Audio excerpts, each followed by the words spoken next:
The second time Radha Manickam tried to commit suicide, it was by singing, "This world is not my home." It seemed appropriate. He was lying atop a termite hill in a rice paddy in northwestern Cambodia in January 1978, next to a small, sputtering fire. He was 25 years old, and after 3 years under the brutal regime of the communist Khmer Rouge, he weighed around 90 pounds. It was raining. He and the rest of his plowing crew were spending the night out in the rice fields with the water buffalo. The wet, gritty surface of the termite hill rose a few feet out of the soggy rice paddy. His only covering was a thin blanket 1 yard square. In the darkness around him, his fellow workers were trying to sleep. Chops, child spies, were likely sneaking among the dikes, ferreting out imaginary treason, and Khmer Rouge soldiers were patrolling the area. A verse came to Radha's mind. "Come to me, all who are weary and heavy laden, and I will give you rest." Radha was so very weary. He didn't think he could keep going, driven by the soldiers to do more and more work on less and less food, with a few scant hours of sleep per night. The regime was not equally harsh everywhere, but everywhere it was harsh, and nowhere was it free. Cambodia had become the realm of the dead. Khmer Rouge propaganda declared, "Everywhere in the country, in the countryside, in the factories, and in the units of the Revolutionary Army, joy, enthusiasm, and emulation prevail." But the countryside contained far more unmarked mass graves than revolutionary enthusiasm. In its doomed attempt to create an agrarian utopia, Pol Pot's regime would, through policy decisions, cynical deception, and stupefying violence, murder over 1.7 million people.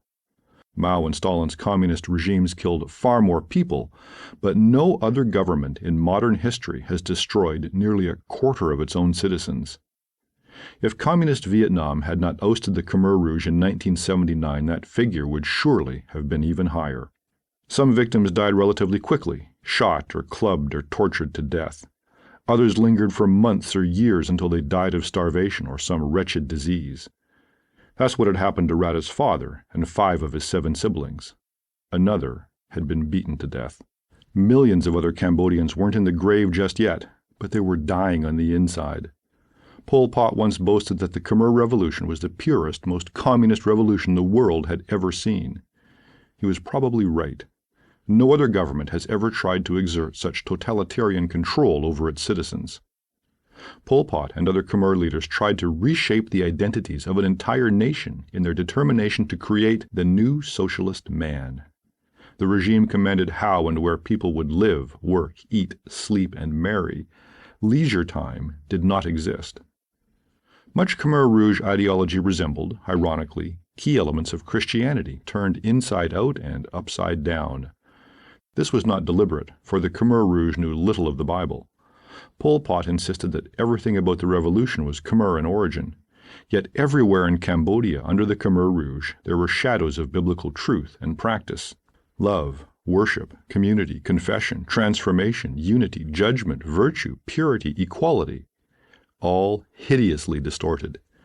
It's as if some alien intelligence, attempting to create the most un-Christian society possible, distilled decades of totalitarianism from around the world into one ghastly system and then unleashed it on a small, unsuspecting country.